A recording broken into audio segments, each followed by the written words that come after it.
Do you know what I love about PSA? I feel like I'm in a whole room of like my mates. This is great. This is great. So yes, understanding the impact that we have on others, because we know as speakers, don't we? We know our stagecraft.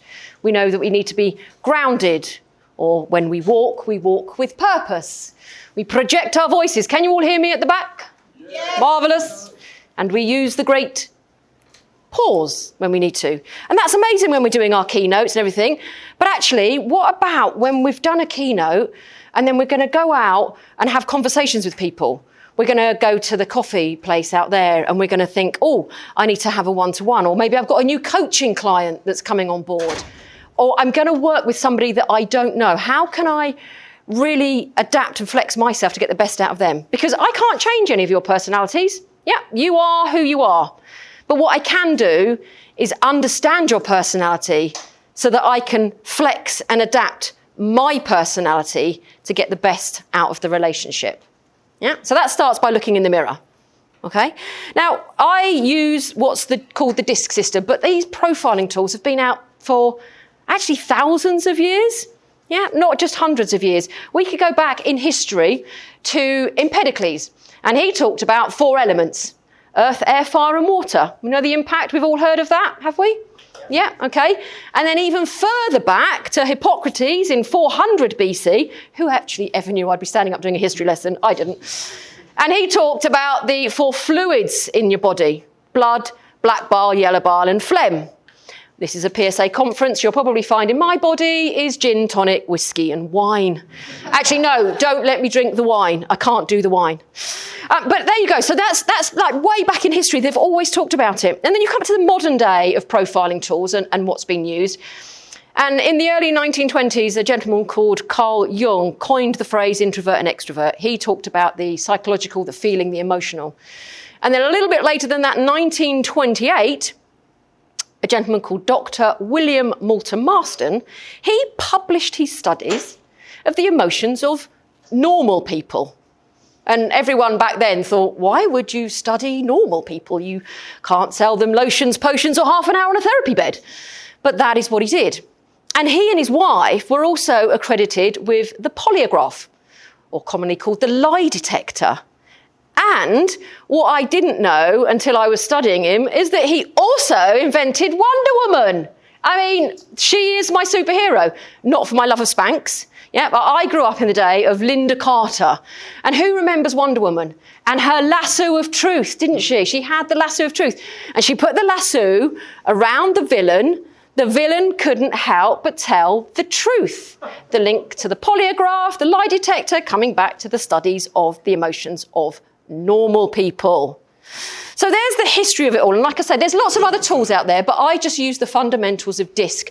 And there are lots of other things that also impact our behaviour. It's not just our personality. But that's what we're going to start on. And we're going to find out today what your strongest personality style is. Because this is going to be interactive. I know you've all come in and sat down and thought, oh, this would be nice comfy half an hour with Vic. No. I'm going to make you do some of the work. Yeah? Because this is like the bit before lunch. So you're all starting to flag, thinking, I need to get out there and have some food. So I just thought we'd energise the room a little bit more. Now, there are some of you that are sitting there thinking, okay, well, what's this whole personality thing, and how do I find out what my strongest style is? So I could ask you 2 very simple questions. And the first question I'm going to ask you, and I want a show of hands here, if you said, so I said Carl Jung uses introvert and extrovert, so I use outgoing and reserved. So I'm going to ask you the question of whether you think you are outgoing or reserved. And there'll be some of you in the room that will straight away be, yeah, I'm one or the other. And there'll be some of you that go, oh, Vic, that depends. And I get that, because it will depend on who you're with and where you are. Yeah, your environment will impact how you behave. But for the sake of this, just give me a show of hands if you said that you are outgoing. And now give me a show of hands if you say you are reserved. Okay? So I've even got the body like, okay, James, there's always one in the room that can't make their mind up. Yeah, but for this exercise, you're going to have to choose. But even your body language there showed me whether you were outgoing or reserved. I mean, this lady here, sorry, the lady in the white jacket there, matching white jacket. See you. I'm just posting here. Yes. Yeah, exactly. It was outgoing. I'm not just putting my hand up. I'm literally punching the ceiling. I'm that outgoing. And then there are other reserved people here in the room. I mean, James, you're even on the floor. You know, could you be more reserved of like, I'm reserved. Don't need to make a song and dance about it. She just asked a show of hands. So our body language gives us away. And it's different when we're on stage and we're doing the talk because we all have that different, sometimes you go, oh, I don't know whether that speaker is outgoing or reserved or what style they are. But actually it's that one-to-one conversation. Does somebody come up and actually give that whole body language of outgoing or reserved? So I actually want us to move in the room. Like I say, I'm going to get you energised. You're keeping an eye on my time, James, because you know me in detail. Yeah, I don't do much of detail. So I want, for those of you who said they were outgoing, what I'd like you to do is to get up out of your chairs and head to the back of the room. Before you do it, though, please, because you're so outgoing, you've run. Because you're great, you've got your instruction, but what about the reserved people? Okay, so the reserved people, I'd like you to get up and come to the front of the room here. So outgoing to the door and reserved to here, to the back of the room. Right, so we've got our reserved people and we've got our outgoing people. Actually, not a bad split of the room for speakers, because when I first joined the PSA, I just assumed everybody was outgoing because we all like to be on a stage and the sound of our own voice. I learnt very quickly that that wasn't the case, and how I had to flex and adapt my own style when I am speaking to people on the other side of the room. So that's one area, but as you probably know, with all of these personality profiling things, there's 4 areas. So I need to ask you another question now and ask you to think about, are your focuses at the end of each day, your compass that drives you, the motor that drives you, is it all about getting tasks done, or is it all about people interactions? And what I mean by that is, do you get to the end of the day? Well, you get to the end of today, maybe, whilst you're tucked up in bed at 9 o'clock. No, not 9 o'clock. It's cabaret tonight, isn't it? Yeah, there's going to be a few special things there as well. Do you think about all the things that you've learnt, which I'm sure we will, because we've got our Just One things, we've all taken notes, all about the tasks, the things, or maybe the emails you've done, the book you've written, the emails that you've sent? Or do you get to the end of the day and think about all those people that you've met? Yeah, all the hugs you had. Yeah. COVID spread, I'm sure there probably will be, won't there? Sorry, did I say that? And it's on camera. Yeah, we'll cut that bit out. But it's all the people that you've met, because we're here at PSA and suddenly it's like, oh my God, and I've connected with this person, but I've never met them. And it's all about the people side of things. Or the end of your day, your work day, and it's the phone calls that you've had, the meetings on Zoom, the interactions with the people, or the tasks that you've completed. And again, I get it. There's going to be some of you in the room that will say, oh, Vic, that depends on who I'm with, where I am, what kind of day it's been. But for this exercise, I want you to think about, on the majority of times, it's either task or people. So stay outgoing and stay reserved.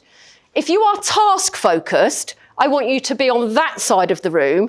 And if you are people focused, I want you to be on this side of the room. And there'll be some of you going, oh, I don't know which one. But just for now, choose one. Okay. Wow. Can we be quiet? Haslams. Yeah, it's me. Both of you. Yeah. You see, but they'll love that because they love the attention. It's all about me. Yeah, exactly. So you've actually split into the 4 areas. And I use the system called DISC, which is dominant, influence, steadiness, and compliance. And you go, yeah, but what does that actually mean, Vic? Great. We're all standing in a corner. What does that actually mean? Well, I'm now going to help you all to understand the opposite styles to you. Because you don't need to know about your style, do you? That's the people that you just rub along with. They're your mates. We just kind of go along with these people. We don't need to make an effort. We don't need to flex or adapt our style. They're just who we are. Tends to be our friends. But this world of work, there are so many other people out there and we need to understand them because we need to flex and adapt. So, I'm coming over here, first of all, to my red corner, my Ds, my dominant people. Oh, they're all worried, aren't they? Look at their face. Well, say what you like, I don't care. No skin off my nose. But these people they are dominant and demanding and direct and decisive. The doers, the drivers. Yeah? Demanding of yourselves as well as others, because they have a fear of failure. You don't want to. No, it's not going to. You might find that well, no. You can stay there for now, Alan. It's not a bad thing. So that's the thing with personalities, because people go, but I want to be a different style. Why? Why do you want to change who you are? You are who you are. Yeah? And these are our Ds: dominance, demanding, direct, decisive. It's great. It's not a problem. It's not an issue. And we'll help other styles understand how you flex and adapt to work with these people. Good job it's so warm in this room, isn't it? I'm glad I chose hats. Right. Here we come over to our yellow corner, our eyes, our influence. These people see themselves as inspirational. Woo! We're interested in others. Yeah, well, you get whoops out of this lot. These are the people that have no eye in their style, avoid and go, oh my God, battery drain. But we want energy, don't we? We're interested in other people. We're impulsive. We're actually, talking of impulsive, who here has got something in their wardrobe, still got a label on it, bought it in the sale, never worn it? Yeah. And I even heard it, you're standing there going, what? What? You spent money on something that you're never going to wear or use?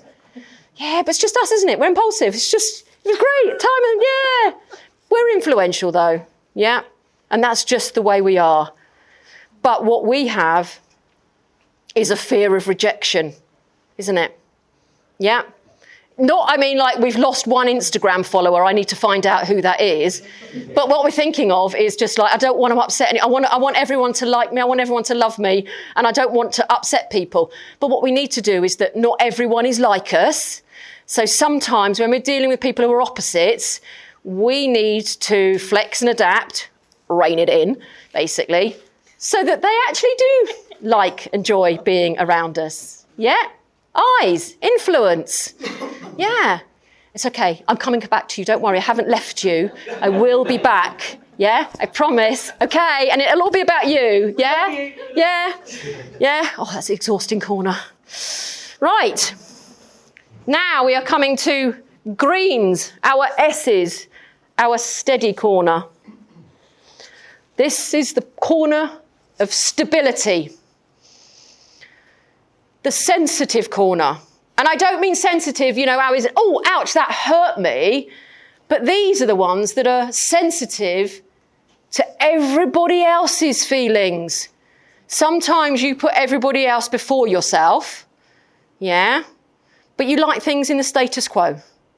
Yeah. You just need to have it as it. Let's not go changing things. Yeah.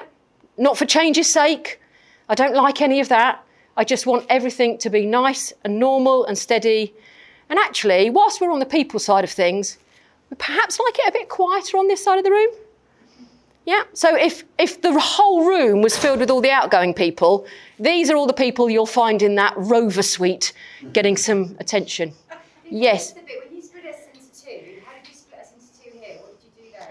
Outgoing, reserved. I love it when someone in the eye corner goes, what did I miss? What did I miss? People. Task. Yes, they're people as well. But they're reserved. These are people who are reserved.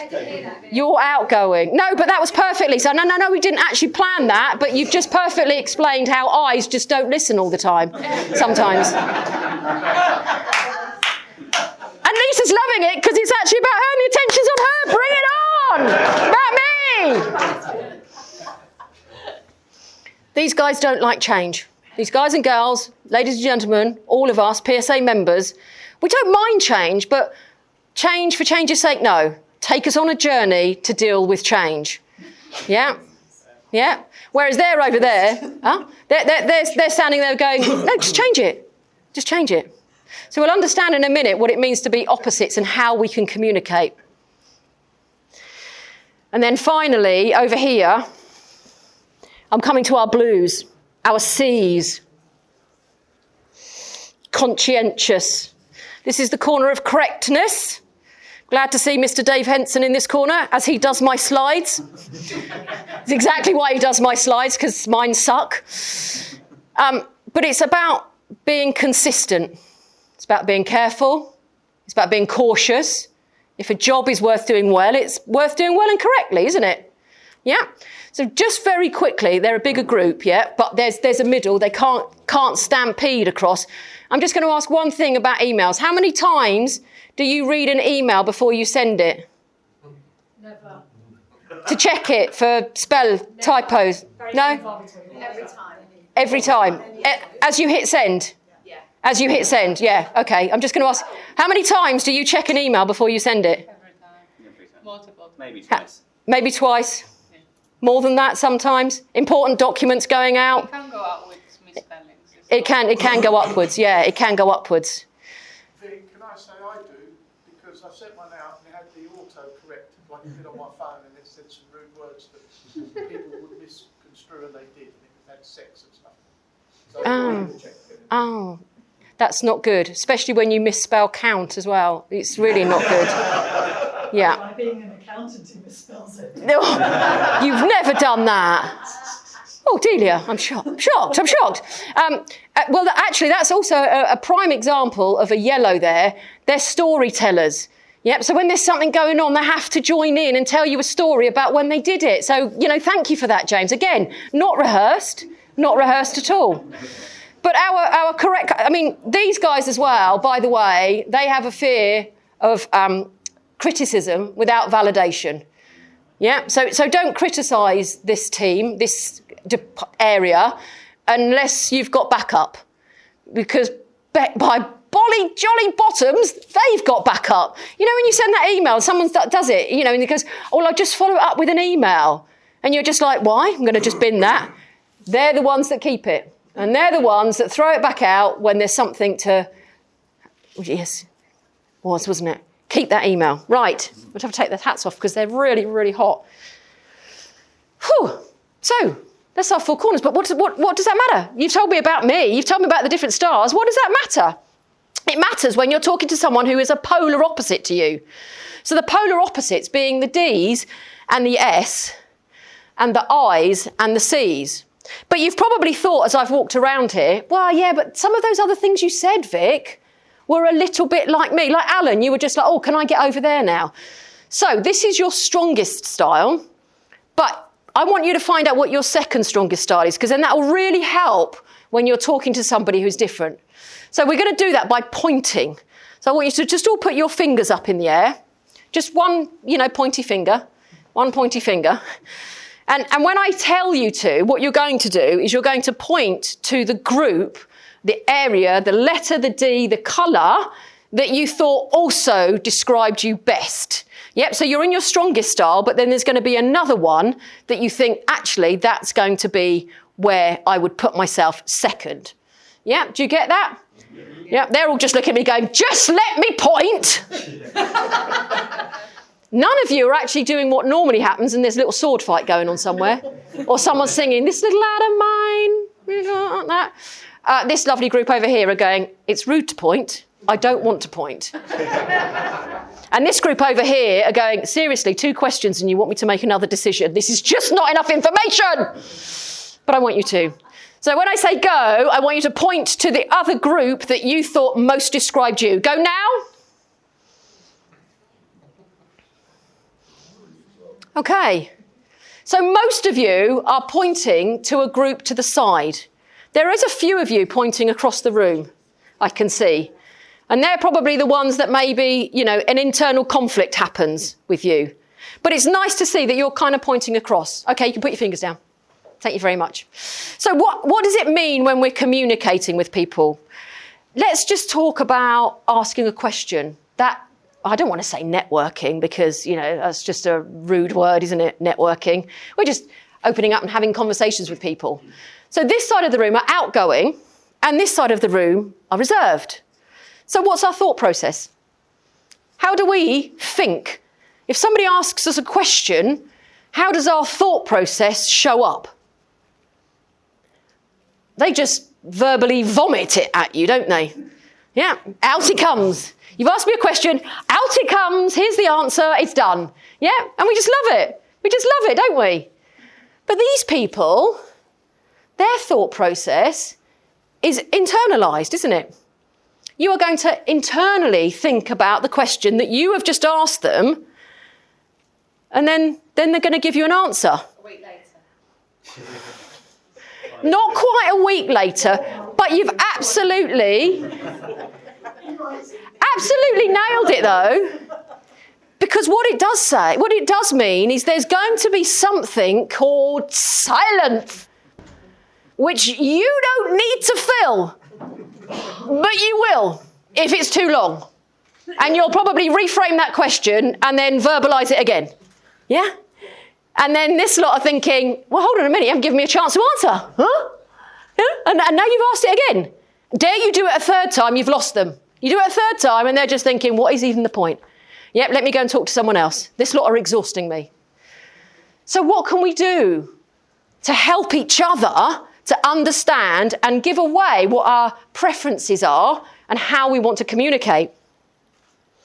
Well, if somebody asks a valid question that you want to think about, could actually just say, great question, let me think about it. I mean, not like that, because obviously that'd be weird.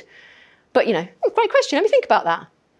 By saying, let me think about it, tells this side of the room there's going to be some silence. And we don't need to fill it or reframe the question or verbally vomit with something else. What we need to learn to do is when we're with people who are reserved and that they're doing that whole thing, is we need to learn to count to 5 or 10 quietly in our heads. Yeah? So ask a question, well, let me think about it. We do it. Can we all practice? Go, 2, 3. I mean, don't do it looking at the ceiling because then you've obviously lost them as well. But you just need to learn that whole make eye contact. Yeah, bit of, nice body language, reading, mimicking and all that kind of stuff. Yeah. And then they'll answer. And then the conversation will actually get to a pace that works for everybody. Yeah. Yes, Penny. Does it always require our side of the room to be the question asker? Are they likely to be forthcoming with a question? Yes. Okay. But when they come forth with a question, what they don't generally do is they don't do what we would call chit-chat. I mean, we love a bit of chit-chat, don't we? We'll talk about any old weather, something. I nearly said a really rude word then, didn't I? And I remembered I am being filmed. But these guys won't. The people on this side of the room, our C's and our S's, they won't. They don't want the chit-chat. So if you're coming into a meeting, they're more likely to just come in when the meeting starts and they'll be asking purposeful questions. Yeah, not like, friends will, that you talk to, but they don't want that. They're just more purposeful. And they do start conversations. They absolutely can start conversations. They're great at starting conversations. They make great speakers as well because they probably practice and rehearse and deliver far more than we do over there. Anyone ever done a speech where we've done a wing it? Anyone ever there done a wing it job? Anyone over here ever done a wing it job? Oh, you have as well. Would you ever do it again? Prefer not to? Prefer to practice? Okay. But that's where so this is where we're at. This isn't just talking about PSA and networking here with us. We've got to think about our clients that we've got, our new clients that we've got. If we are direct and demanding and we're dealing with people who aren't, we are going to want them to speed up. And we might even, have you ever done a clicky finger? I've done a clicky finger. It's very, very rude, especially to these people. But these people, if you're speaking to someone and they're a client, a potential client, and they're over here and they're being direct and dominant and demanding, we need to pick our pace up a little bit. But that's fine. We can do that. It's not natural, but we can do it. And over here, we're all about the energy and the people and the woohoos, aren't we? Yeah. And if we're talking to people who are polar opposites over here, no, we need to just calm it down. And this is the thing. It's not about changing who we are. Yeah, it's about flexing and adapting to get the best out of the relationships that we have. And we can work with complete polar opposites. And I think we actually need to work with polar opposites. And using my lovely room host, James, as a prime example, who has come on to Queen's Counsel, because I have a client that I needed to do some work with, and I just knew the department were not going to want me. I was too much. It just wasn't a me job. So knowing that James was a polar opposite to me, I asked him if he'd like to come and do that bit of client work. So polar opposites can work together. I would like you to now, what have we got, James? Couple of minutes? Okay. You've just been standing there, so let's just walk around using what we know as our style and the people that are around us. First of all, I just want you to walk around the room saying hello to people with no facial expressions. Really deadpan, really boring. Just walk around just saying hello, just for 1 minute saying hello. Keep walking around, just saying hello. Hello, hello. No facial expressions. No being nice to people. Just hello, hello, hello, hello, hello, hello, hello, hello, hello. Okay, stop where you are. Now I want you to walk around the room. Health and safety, I know. Now I want you to walk around the room saying hello, like you've won the frickin' lottery. Go on, hello. Woohoo! Hello! Oh my God, hello! Woohoo! Yes, come on! Yeah!